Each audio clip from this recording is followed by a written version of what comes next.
Right, so this is our last lesson on the binomial theorem, and the main gist of it, I'll just try and straighten that up a bit. The main gist of this lesson is going to be algebra.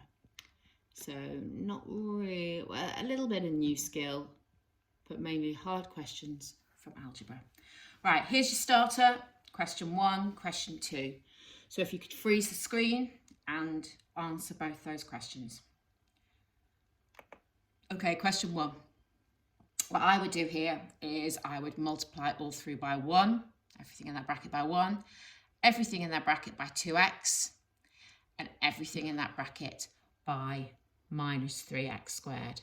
So that would be my approach to this question. Again, you may approach it slightly differently, but you would end up with something like that, and then you would simplify it. So again, I'm not going to go on to much detail about this because it's reasonably straightforward. Question 2. Right, you have a choice of methods for question 2. You're either going to multiply it all out like you have done in question 1, or you're going to try and pick out the x squared term. I'm going to try and pick out the x squared term because it's less work, and less work means less opportunity for me to make a mistake. So, first of all, I'm going to multiply the 2 by the minus 2/3 x squared. So that's going to give me an x squared term, minus 4/3 x squared. I'm now going to multiply that minus x by that 3 over 2x. That gives me minus 3 over 2x squared. And lastly, the 5x squared times the 5, which gives me 25x squared. If I put those in my calculator, you can see that I've got the coefficient of x squared is 133 over 6. And that should be your correct answer if they ask you for a coefficient, not with the x squared term. Right, example 1. This is an examination question. It's a 5-mark examination question. Part I. Pretty straightforward for you now. You've been doing this for a while. You can see your power is negative. It's a negative fraction, so you've got to use your A2 formula, but all is good because there's a 1 there. It's even given you your condition of validity. You haven't got to work that out. That's why it's only 3 marks. If they hadn't have given you that, they could have asked you for it. It would have been another mark. I'm not going to go into huge detail about this because we've been doing that for some time. So this is what your expansion would look like when it's simplified. Right, what we're wanting to look at today is really part 2. Hence, so using what you've just done, find the coefficient of x squared in this expansion. Right, well, you can only expand things that look like this. Right, you can't expand a quotient. So the first thing you're going to do is you're going to change it from that quotient, that fraction, and you're going to write it as a product. So you're going to write it as a product of 2 brackets. So you can see there, and I've unveiled a little bit too much. I'll just cover that back up. So what I've done is I've rewritten that fraction as x plus 3 multiplied by the square root of 1 minus 2x. To the power of minus 1, or probably better to say I've rewritten it as x plus 3 times by 1 minus 2x to the power of minus 1/2. So that and that are exactly the same. Now x plus 3 doesn't have to be expanded binomially, so there doesn't have to be any binomial expansion there. However, whoops, I just need to rub that out. So what I'm going to do is I'm now going to rewrite that, and maybe I've got that a little bit close, so I might try and move that up a bit. So what I've now done is I've got my x plus 3 there multiplied by what I got for my expansion of 1 minus 2x to the power of minus 1/2. So you can see they've been quite nice to you here, haven't they? They did get you to do the hard work in the first part of the question. Had they just gone for this, it would have made it a much harder question and have been awarded more marks. So all you're now going to do is you can expand that expression. However, what the question actually wants is the x squared term. So if you have a look, there are two ways you can get an x squared term. You can have x times x, and you can have 3 times 3 over 2 x squared. So I now can't remember where I've put this. So if I now unveil my little bit of work in here, so you can see I've got 1x squared plus 9 over 2x squared. I've chosen to write that as 4.5 because it's exact. So I've got 5.5 x squared, or 11 over 2 x squared. So my coefficient of x squared is 11 over 2, or 5.5. Right, let's look at number 2. Right, find the first 3 terms of that expansion. Well, there's absolutely no way you can do that. It doesn't, expansion, binomial, it doesn't look anything like what you can do. You can only use your binomial expansion when you have a 1 at the front of the bracket, especially because this is going to be written to the power of a half. So again, because it's to the power of a half, you can't use your year 12 one where you can expand more kind of things. So you've got to rewrite this so that there is a 1 at the front of your bracket. So what you're going to do is you're going to spot that you can take out a factor of x squared underneath that square root. So you notice that I haven't taken the x squared out yet. I'm always really careful. If you remember your stuff from SIRS, from year 12, from GCSE, we're really careful. Things just don't come out of square roots. What you do is you square root squared things. So I've now written that x squared minus x cubed as a product. It's x squared times 1 minus x. And now I'm going to square root each of them individually. I square root x squared, which gives me that x, and I square root 1 minus x, which I can now write as something that I can expand binomially. You're going to use your binomial expansion, keeping that x outside as though it was just a number. Again, I'm not going to go into how you would do that. You've done loads of that now. And we will have at some stage over the last couple of days expanded 1 minus x to the power of a half. And then all you're going to do is you're going to multiply everything by x. I've given the condition of validity. So this was the bit that got binomially expanded. So this, the modulus of x has to be less than 1. It hasn't asked for it though, but I just thought it would be nice to give it, to be nice and thorough. Okay, let's ramp up the, whoa, too fast. Let's ramp up the level of difficulty, but again, it's just algebra. It's algebra and it's quite a lot of work. So this question would have quite a lot of marks for it because there's a lot of work. Find the quadratic term, so the x squared term in this binomial expansion. Again, they've given you the condition of validity. That would have made it harder had they not and then asked for it. Right, there's no way you can binomially expand a fraction, a quotient like this.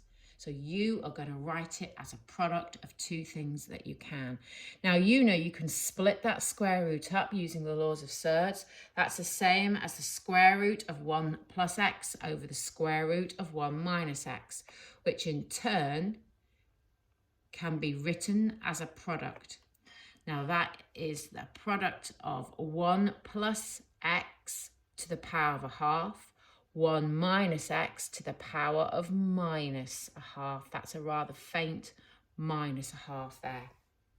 So what you've got here are 2 binomial expansions that you are then going to multiply together.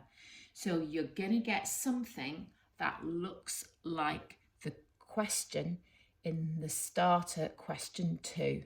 So they're going to be your math skills. It's just you're going to have to do a bit of work to get there. So what we've got here is each of these expressions has been put into the binomial expansion formula. So and each of them has gone as far as x squared. You don't need to go beyond x squared. So it's probably going to make your life a lot easier if they get simplified. So there they are. So there you have 2 binomial expansions. So it's quite a lot of work. And now, just as you had to do in the second question of the starter, you are going to pick out the x squared term. So you've got 1 times 3/8 x squared. You've got a half x times a half x. And you've got minus an 1/8 x squared times 1. So this is how you're going to pick out that x squared term, or as they're calling it, the quadratic term. Right, you don't really want to be expanding the whole brackets. It's more work and you're not going to get credit for it.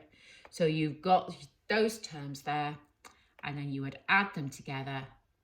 So your quadratic term, now this is different to the coefficient of x squared.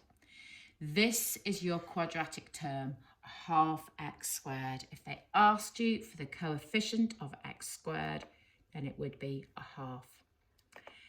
Okay. Solving inequalities. Now, I just want to mention this, and this is if you're going to need this skill if you have 2 binomial expansions in a question and you're asked for the condition of validity or what range the x values take. So what you've got to do is, if that's the case, you have to give the range which satisfies both inequalities. So here you've got x, the modulus of x is less than 7, so x lies between 7 and -7, and x lies between 3 and -3. And we tend to draw a little number line. You maybe looked at this when you did inequalities in year 12, and it's where both lines, where they overlap. So here it's quite straightforward. X lying between 3 and -3 will satisfy both. So it's the range of values that satisfies both. So, example 4. Now, you've got 2 fractions added together here, and you've been asked to find the first terms of the expansion. State the condition for which this expansion is valid. So, first term, you would write it as 2 bracket 1 plus 2x to the -1. You would then put this into your binomial formula. It's all great because there's a 1 at the front. So that expands quite nicely, and then you would multiply by 2. You would now go to the second term. Now this is nicer because you're adding, you're not multiplying. So it doesn't feel quite as difficult as what it could do. So your second term, so again, you will rewrite it. That's nicely a 1. You'll then expand it using your binomial expansion, and then you'll multiply everything by 3. So literally, because you're not multiplying, you're adding, you will add these terms together and you will have your final expansion. So your expansion is a rather nice 15 minus, your expansion is really nice, 5 take away 13x. That's not why we've done this question. The reason we've done this question is because it asked for the condition of validity, state the condition for which this expansion is valid. So if you look at the first expansion, that needs to be the modulus of x is less than 1/2. So x lies between 1/2 and -1/2. If you look at your second expansion, that's the modulus of 3x is less than 1. So x lies between 1/3 and -1/3. So you need an inequality, a range that satisfies both of these. And you can see that they are both satisfied between 1/3 and -1/3.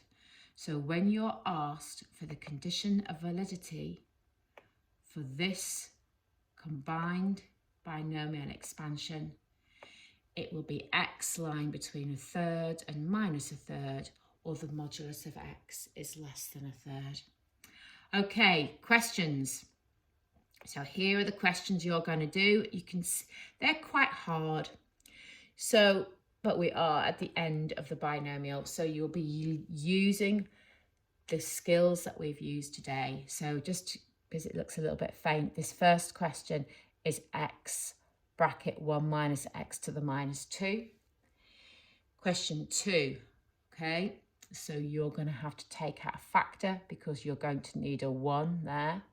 Question 3, you've got just a nice 1 plus x, and then you've got a 1 minus x. Question 4, again, algebra skills. And then some harder questions, 5 and 6. So much harder. And here are your answers. Well done. That's the binomial.